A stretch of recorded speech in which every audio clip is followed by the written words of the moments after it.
my in-depth review on 64 Degree Racing products, including their compression suits, knee sliders, and just overall other accessories that I have. I've been using these products for a few years now, and they're all excellent. I recently got my custom designed compression suits for the year, and I'm pretty excited about it. I am fortunate enough and grateful to be a 64 Degree Racing sponsored rider this year, so I can't wait to represent the brand and use this gear this year. So I'm very pleased with how these custom designed suits came out. Tate always does an amazing job designing what you're looking for, and even coming up with things that you didn't even expect that just make the overall design really awesome. And these particular undersuits are going to match the new suit I got this year from Plus Racing. So I can't wait to put it all together. On the leg, it's got my individual logo,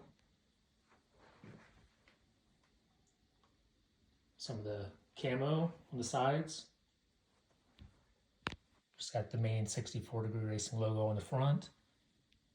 It's really cool. It has a small one on the front of the neck.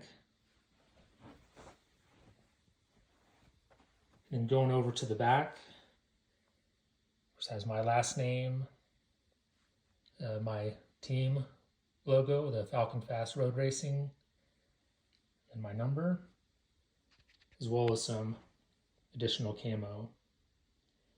Now, I did get 3 sets of the compression suits, and my reasoning for that is I always like to have one for each day during the race weekend.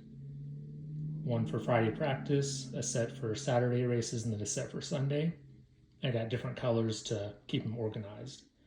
I feel like that's a great way to keep everything organized, as well as stay clean instead of using, sweaty compression suits over and over again. Now I want to do a side-by-side comparison to show everyone what great quality the 64 Degree Racing gear is versus your normal kind of off-the-shelf compression gear. The majority of people do use the regular, Under Armour compression gear that you can get, from the store, but they don't realize the benefits and comfort of getting the 64 Degree Racing custom compression suits, or just the regular compression suits that they offer. So you can see here that the belt material is about the same, kind of the same width, but the feel of the material, this one is so much softer and smoother than the Under Armour, even though it's made out of what appears to be similar material.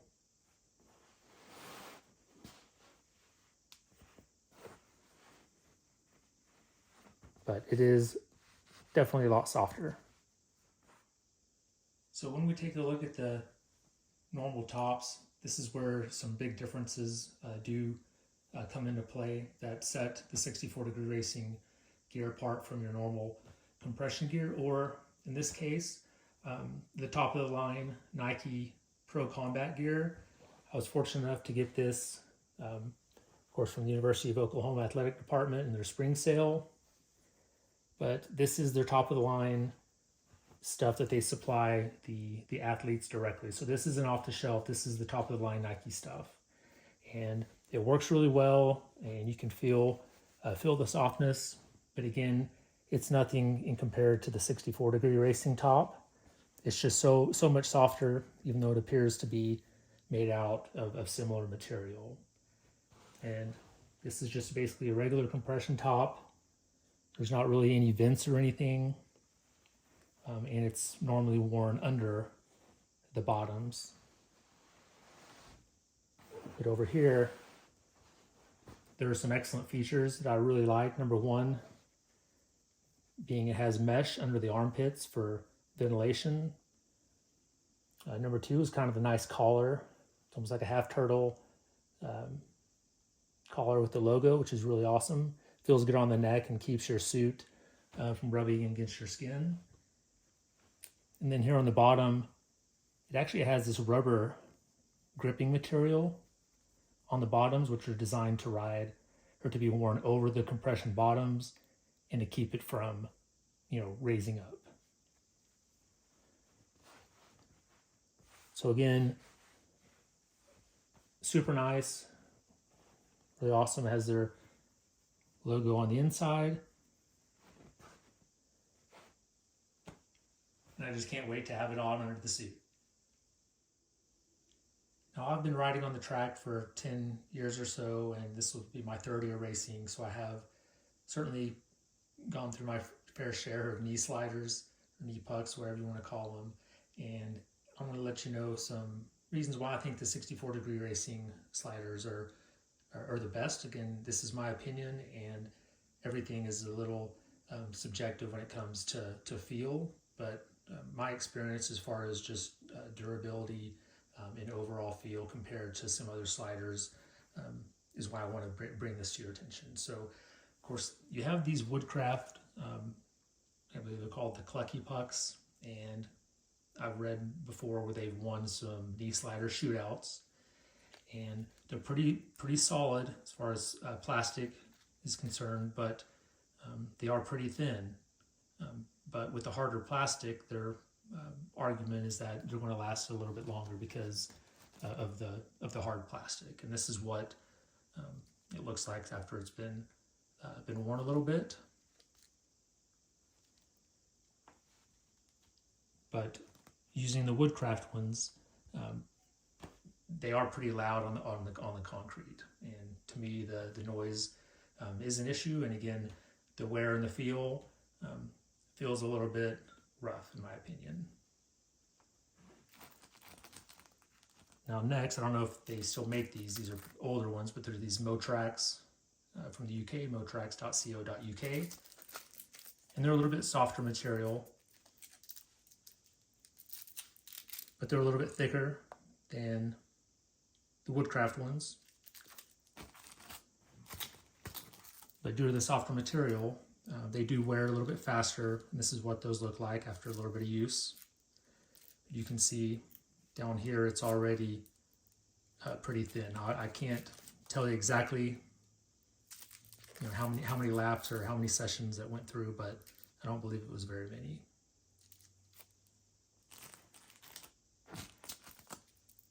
And now for the 64-degree racing pucks.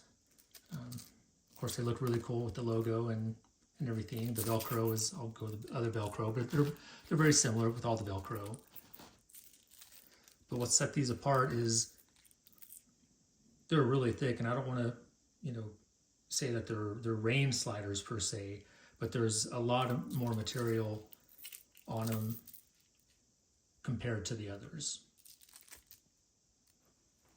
And I would say they're kind of a medium hardness material, but I don't know exactly what they're made out of. I'll have to ask Tate. But when they do slide, they make a very low noise, and it's more of a high-pitched noise that's not really very startling, and they're very smooth on the concrete or the asphalt.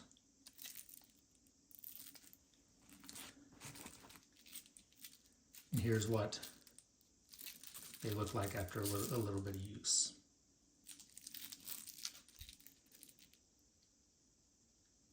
But again, for my personal preference, the sound and the feel are everything, and these are the smoothest knee sliders I've ever used. And again, I guess the smoothness on the asphalt results in the minimal amount of sound.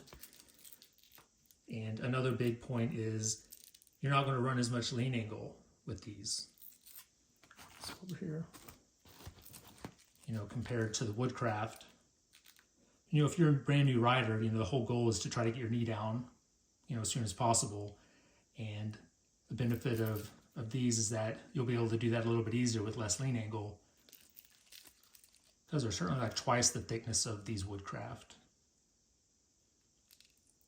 And again, if you're riding a 1000 like I am, I feel like the benefit is you'll get your knee down sooner, so you can run less lean angle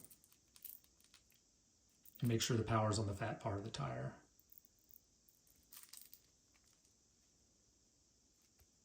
And again, full disclosure, I was using these before I was sponsored. So super happy with the product and I highly recommend them.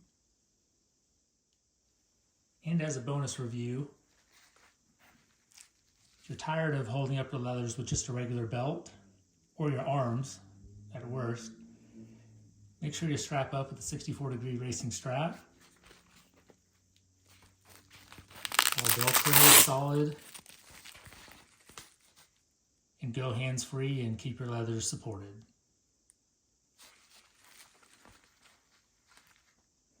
So I hope everyone enjoyed this review of the 64-degree racing products. Make sure you go to 64degreeracing.com. Reach out to Tate if you need anything custom made, from canopies to compression suits, knee sliders, clothing, gear, everything that you need for the track. Everything is worn by track day riders and racers all over the country, from club racing all the way to Moto America. And if you like this video, please make sure you hit the subscribe button, and we'll see you next time.